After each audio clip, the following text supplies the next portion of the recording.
Well, hello and welcome. Thank you for joining us today for Using Evidence-Based Practices, a webinar for public health practitioners and community partners. This webinar is brought to you by the Prevention Research Center, or PRC, at the University of Iowa College of Public Health. It's also supported by the Midwestern Public Health Training Center, also at the University of Iowa. The overarching goal today is to explain evidence-based practices and give folks who are working in communities the tools to find, refine, and use evidence-based interventions. Now, I should say, because it's a mouthful to say evidence-based interventions, we'll often use the abbreviation EBI or EBI. As we start, I'd like to tell you that we're planning to spend about 45 minutes doing a formal presentation. We'll have about 15 minutes at the end for discussion and questions from the audience. And you can ask questions or make comments at any time using the Q&A feature on your screen. As I mentioned just a moment ago, this webinar is brought to you by the University of Iowa's PRC. The PRC is part of a nationwide network of centers that are funded by the CDC, that are housed at an academic institution, and that engage in collaborative work to improve health in their local communities. Today, you'll hear from 3 U of I PRC members. First off, I'll introduce myself. My name is Paul Gilbert, and I'm an assistant professor in the Department of Community and Behavioral Health. I also serve as training director for the PRC.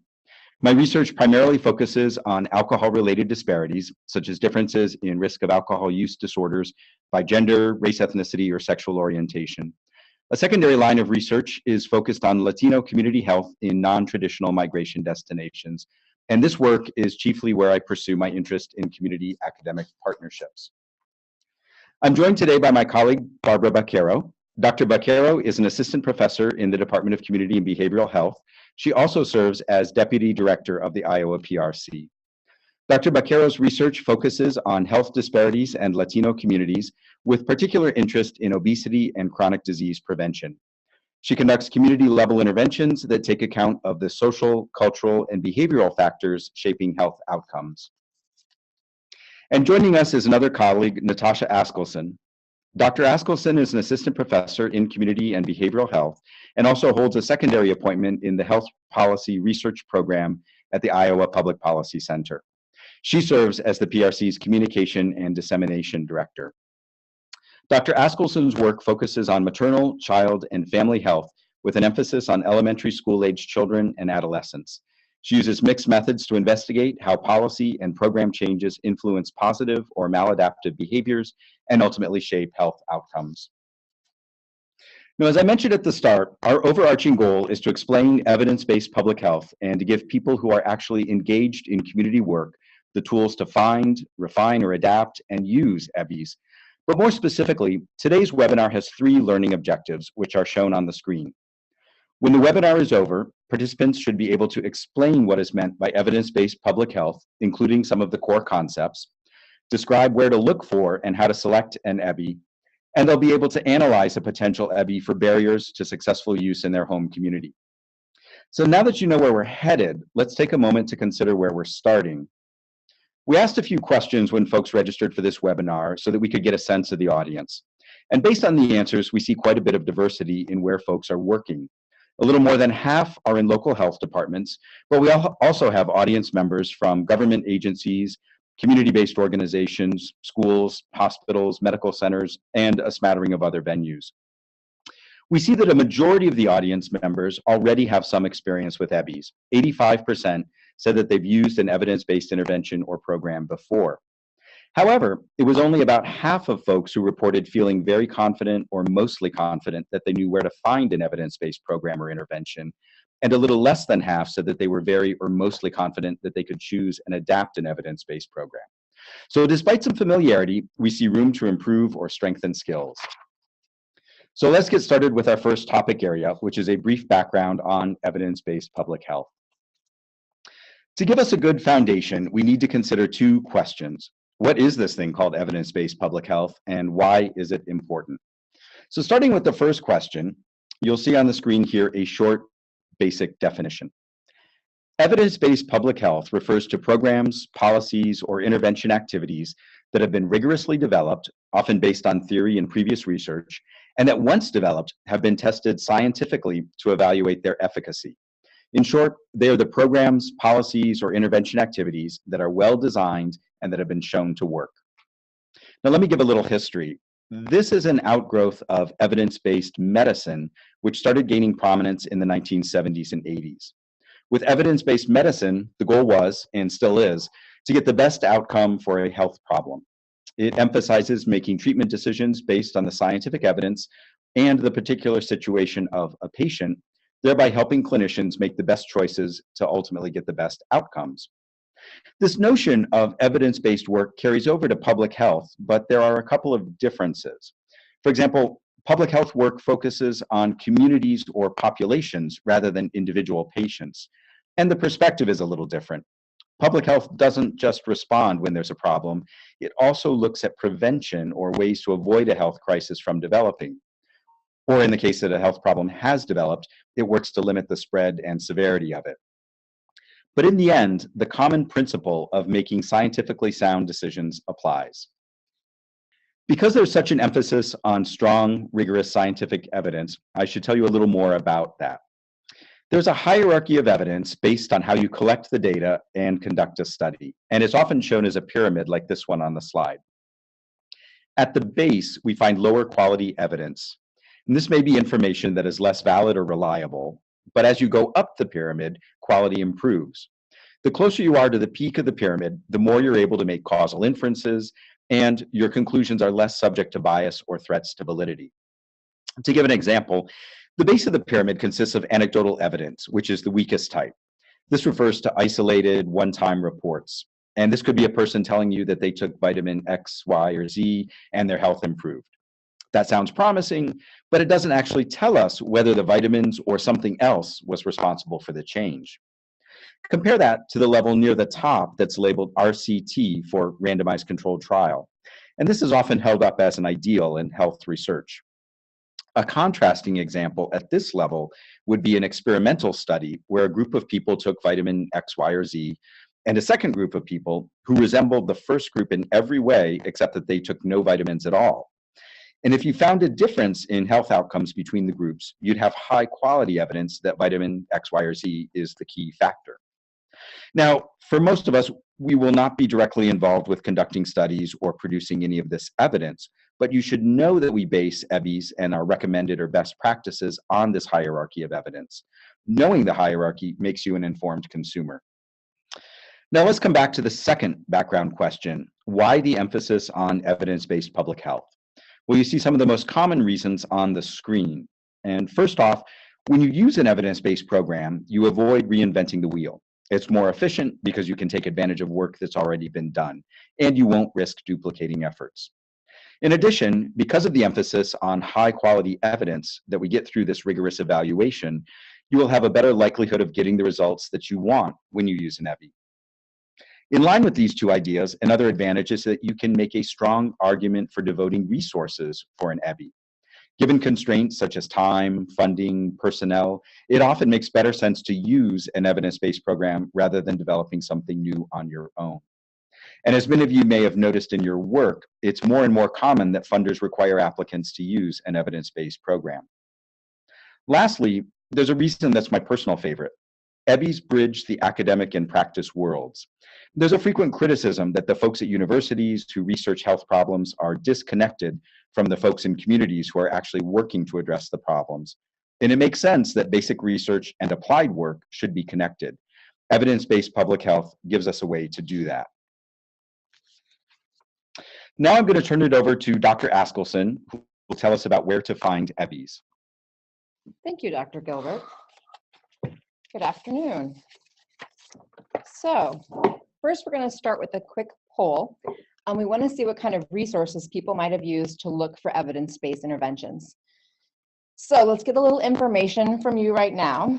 We'd like you to complete this poll. We're asking you where you've looked for evidence-based interventions. Community Guide, our tips, Cancer Control Planet, a different source, or maybe you haven't looked for any yet, which is completely okay. So it looks like Community Guide is pretty strong. Other sources, moving. community guide, and some other sources. Okay, so hopefully we'll be able to point you to some other places you can look that will help you out. So during this section of the presentation, we'll give you some ideas of places to search. Evidence-based interventions come in a variety of formats. Some are going to be prepackaged and contain everything you need to implement the intervention. Often these are interventions such as classroom-based programs like an adolescent pregnancy prevention program or an alcohol and substance use program. Sometimes they're referred to as plug and play because all you have to do is follow the material provided and you can implement with little additional preparation. Other interventions might only have a few supporting materials that describe the intervention or strategy and provide some helpful information. An example of this type might be walking group. There are no specific steps for you to take that are outlined or materials, but some general guidance about how to do this successfully. Other evidence-based interventions might not have any supporting materials at all. The specifics of the intervention might only be published in a journal article. These interventions are often things like policy changes or broad strategies. For example, a land use policy change. We're going to show you a number of places you can find evidence-based interventions and what information is typically available. The sites we'll show you can help you sort out interventions based on topic, the setting, the population you're working with, and the type of intervention. Some of the sites also have information about the intervention's core components, what costs might be involved, including if you have to pay for the use of the intervention, and some evaluation tools you can use. The Community Preventive Services Task Force puts together the Community Guide. The task force is made up of highly qualified public health research scientists who systematically review the published studies on interventions and determine what's worked well for others, what the intervention might cost, and what you're likely to achieve through that investment, and then where the gaps are in evidence. Based on the published evidence, the task force categorizes interventions into one of three categories. Recommended, which means the intervention has strong and sufficient evidence that it works. If an intervention is in this category and fits your population and setting and needs, it makes a lot of sense for you to give it a closer look. Recommended against, which means there's evidence this intervention might be harmful or not effective. These are interventions you probably should be staying away from, unless you have a very compelling reason. Often these interventions do create more harm than benefit. Insufficient evidence, which means there simply isn't enough research out there to make a recommendation. These interventions are ones you might consider if you can't find something else. Having insufficient evidence means that the intervention needs to be studied more. So since many of you are familiar with the Community Guide, you might recognize that their website has changed. So to find out about the evidence-based interventions, you simply look under Topics. We're going to press Topics. And here you see a list of topics, and we're going to look at the vaccination one. So here's what you find under vaccinations. You can see there are 5 different types of interventions. You can click on each of those to get more information. Under each of those interventions, you're going to find a summary of what the task force has found, any of the supporting materials, and considerations for implementation. You can download this, you can print it off, you can even share it on social media, so you could post it to Facebook. If you're interested in a topic that's related to cancer, the Cancer Control Planet is a great place to look. Multiple government agencies place information about interventions on this site, so you have a wide range of interventions to select from. In addition to information about the interventions, there's also lots of interesting data and information about cancer-related topics. You can get to RTIPS from Cancer Control Planet. RTIPS currently has 172 evidence-based intervention programs. RTIPS stands for Research Tested Intervention Programs, so that's what you're going to find there. We'll take a closer look. As you can see, searching on RTIPS is pretty easy. You select your topic, you can indicate information about your population and setting, and your search will narrow down those 172 evidence-based interventions for your specific needs. An advantage of RTIPS is that it's updated periodically as new programs and interventions are tested. The Community Guide isn't updated as often. Those are just a few examples of places you can look. We also have additional lists of resources that you'll receive that will point you to other places where you can find evidence-based interventions. A few words of wisdom, though, before you begin looking for evidence-based interventions. Regardless of which resources you use, be sure you understand what the criteria were for including or rating the interventions. Be sure you know what the intervention actually is. Sometimes people are just looking for a strategy or approach, while other times you want a full package intervention that contains step-by-step instructions with all the materials you need. Also, make sure you know if you're going to have to pay for the intervention or get any kind of special permission to use it. Barbara is now going to walk you through the important yet tricky process of deciding on an intervention and making appropriate adaptations. Good afternoon. Thank you for joining us today. So we'll spend a little bit more time talking about some tools that we have identified to help you assess and adapt that evidence-based intervention program that you might have selected. But before I begin, I would like briefly to define or describe what do we mean by assessing and adapting evidence-based interventions. We mean as making changes or modifications to fit the characteristics of your community. Is making additions, deletions, or substitutions to some elements of the program to improve the acceptance in the community. Adaptation is finding the balance between fit of your community and maintaining the integrity of the program. And I think that's one of the most important aspects in evidence-based interventions and adaptations, because we really want to make sure that it works for your local context in your community, but also that you maintain the integrity of the intervention. So we suggest a series of steps that can guide the process of assessing what and how and what elements of the program should be adapted. These steps are: assess the fit to consider the adaptation, assess the acceptability and importance of the adaptation, make final decisions on what to adapt, make the adaptation, of course, and if possible, pre-test and pilot test the adaptations you have made. I will walk you through each of these steps in the following slides. To help to help in this process, we recommend you using this tool. You're gonna find the tool in these materials with the webinar in the website that we'll point out to you later on. This is an adaptation planning tool, and it was developed by the Cancer Prevention and Control Research Network, which is also funded by the CDC. The tool can be used to complete each of the steps that we recommended. And this tool consists in a series of columns, like you see on the slide, that indicates information that you need to gather. So from left to right, you have the first column, which is the adaptation categories that you want to consider, then the characteristics of your community, the evidence-based program or intervention that you have selected, and then the different steps that you will take through the process to make the adaptation and deciding what kind of changes you need to make to the program to fit your local context.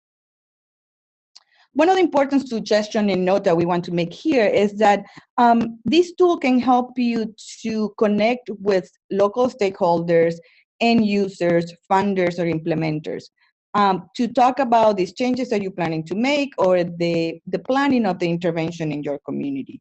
So consider, for example, trying to form an advisory board or some sort of group of stakeholders that can help you to make these decisions alone. So you'll do some of the work, the homework in terms of putting the information together, but this decision should be made as a group. So the first step is to fit for adaptation. So in the table, what we suggest here is that you work on the first 3 columns of information. The first step in the process is identifying core elements of the intervention. What is the context? What is the delivery mechanisms that the intervention propose? And what are the methods that they utilize to implement the intervention? During this first step, you should clearly state the characteristics of your community. That will be the second column on the table. In the third column of the table, then you will describe or include the information about the evidence-based intervention that you have selected. In the fourth column on the table, then you will start making notes about the type of fits you think are going to need to be adapted, right? Is there some changes as you make? You should start putting some notes in there in terms of comparing your community to the evidence-based intervention that you have selected. Continuing in the second step is assessing the acceptability and importance of the intervention. This step is concerned with balancing the acceptability of the adaptation. So is the community going to receive it well with the actual importance of making that change? This step also takes a little bit more time because here's when we we suggest that you start consulting with your stakeholders, and perhaps receiving some technical assistance is available to make some of these decisions. So it's more about working on the second half of the table to start assessing the acceptability and importance of the evidence-based intervention in your community. Let me stop here and describe a couple important points that can facilitate this acceptability and assessing the acceptability and importance of these changes. To determine what to adapt, think about a stoplight type of analogy, where we have here, when we say, well, red light adaptations should be avoided at all costs because you want to maintain the fidelity in the core components of the intervention. Yellow light adaptations should be made with caution, and we'll talk more about those, and also green light adaptations that are the mostly safe to make, right? So increasing the reach and acceptability and participation of the program. So you can see here is a continuum, right? So we go from things that we need to identify things that we shouldn't be changing or we should avoid to things that we know will be safe to adapt for our program. Continuing the second step, so to determine what should not be modified or the things that we consider red, consult with colleagues, experts, and funding agencies. So some of the information that Natasha already shared with you in terms of the kind of documentation that you have about the intervention could be helpful at this point, right? Or perhaps reaching out to the funder or getting some technical assistance to identify what are these mechanisms of change in the dose that are necessary for the intervention. So some more information about red light type of adaptation. So these are the core elements. In the case that you don't have that technical assistance or you cannot consult with other people, think about the methods. What are the mechanisms that the change is? Any information about foundational theory about the program that you should maintain, and also the content of the intervention. Is a health topic, for example, something that you should not be changing? Adding an activity that contradicts the original goals of the program, deleting complete sections of the program, or reducing the dose of the intervention. In the third step, we make decisions about what to adapt and how to adapt it. Here again, we recommend you use the last three columns of the table, and again, going back to your advisory board to make some of these decisions. When we think about making decisions about the adaptation, there are three important aspects that you should consider. It's the reach, the acceptability, and the feasibility of that adaptation. What we mean by reach is how many people do you want to impact or that know about your program. Depending on the goals of the program, you may want people to actually do something different or learn about some particular knowledge. So determining that will be an important information that you want to know before making a decision about adaptation. A second aspect that we think is important is to think about acceptability. So by that, we mean that is what aspects of the program you should be modifying so it's well received by your community. So we want people to feel comfortable and to receive the message and think that it's salient for them. And so those are the kind of aspects that you want to think about when you think about adaptations. And finally, the feasibility. So how well can the program be implemented into your community with the resources that are available? So it's not only money, but it's time, capacity, human capital that you have in your community or the community you're working with. So you always want to think about those type of resources to think about feasibility and how you make the adaptations. In step 4, then you make those decisions, right? You decide what are the adaptations that you want to make. Continuing with the stop sign color analogy, you can think about yellow modifications, those that are more complex, but you can still make to make it better fit for your community. These are about, for example, weather, environmental factors that you consider. If you are translating the program to a different language to make sure that it's correctly done, train the people in your community that may deliver the program, and cultural factors that are important to that community. Those are the things that we can consider yellow adaptations. The straightforward adaptations, so the green adaptations, is more about replacing graphics, updating the statistics of the community, replacing pictures and words, and make it more relevant to your local context. Again, here we recommend that you go back to your advisory board to make these kind of decisions because they also may have suggestions about how to complete those adaptations. The fifth step in this process was what we call pretest and piloting. And we recognize that sometimes these are steps that make it side step or forgotten because of the timelines or the constraints on our budgets. But we really think that are very important in the process of adapting an evidence-based intervention because of the importance of fine-tuning the program to your community. So briefly, we mean by pre-testing is trying to assess as possible the comprehension, acceptability, attractiveness, or cultural relevance of the materials that you're using. So you don't need a lot of people and do it for a long time, but you can have few members of the end users in your community to give you feedback about the materials that you have adapted. And finally, the pilot test. Again, here we are not suggesting that you run the whole program and test it to see if it works, but just a couple of sessions of the program. Here is about outlining the implementation protocol and figure out how you're supposed to redo it, right? So if you have access to the already existing protocol, that will be much better. You just have to make adaptations to that. But if you don't have, at least trying to develop an outline that clearly states who does what, when it's done, why is it being done, and how it's done. And you want to try that 1 or 2 times so you can work through the logistics of the implementation. Finally, I just want to give you an example of how would I use the tool myself. So this is one program that is called Everybody Active, and it's an evidence-based intervention. If you access this program, you will get these different materials that are listed here.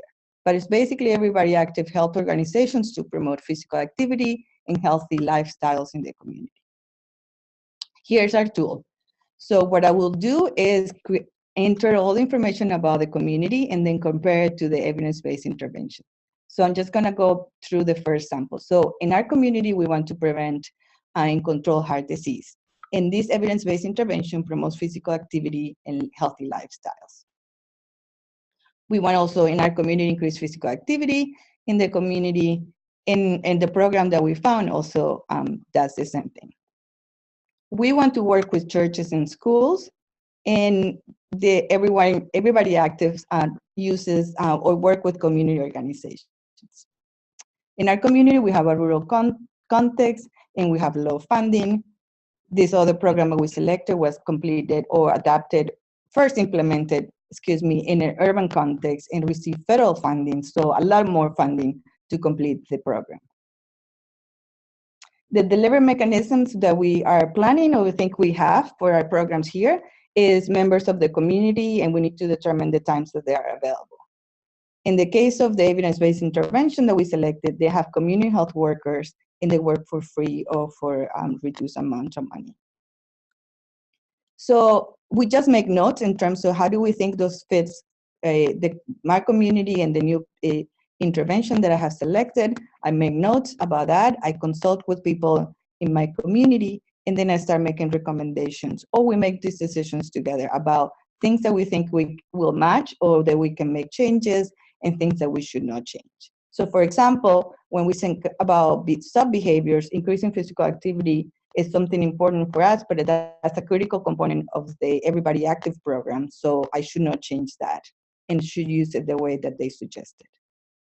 And I continue so through the process for recommendations and so on. Finally, I just few other words of wisdom in terms of assessing and adapting evidence-based interventions. So there's never a perfect match out there for each community. We always need to adapt the intervention. So it's very important to take the time to identify the core elements of your evidence-based intervention and keep it intact in the adaptation. Again, collaborate with experts, community members, and get advice on how to make these changes. And also consider including evaluation measures to determine the impact and the integrity of the program. And one way to do that is trying to pre-test the materials and pilot test your program. Thank you. Now, this concludes our formal presentation, but we've reserved time for a discussion and to answer specific questions from the audience. You can use the Q&A feature on your screen to ask a question or submit a comment. And as folks do that, let me tell everyone that we've put some resources online. They include today's slides, a resource guide, where to find evidence-based interventions, and the assessment tool that Dr. Baquero just reviewed. And very soon we'll have a recording of today's webinar uploaded if you want to review it or share it with colleagues. If you go to the PRC website, as shown on the screen, click on Tools and Resources at the top of the page, and then select Training from the drop-down menu. You can then choose which material you'd like to download. Now, the guide that I just mentioned is a 6-page directory of places to find EBIs that you might use. And it starts with some of the general resources that we've covered, like the community guide and our tips, but it also includes sources on specific topics, like physical activity, nutrition, sun safety, among others. Finally, each of today's presenters can be a resource for you, and here's their contact info on the screen. You are welcome to follow up with any of us later.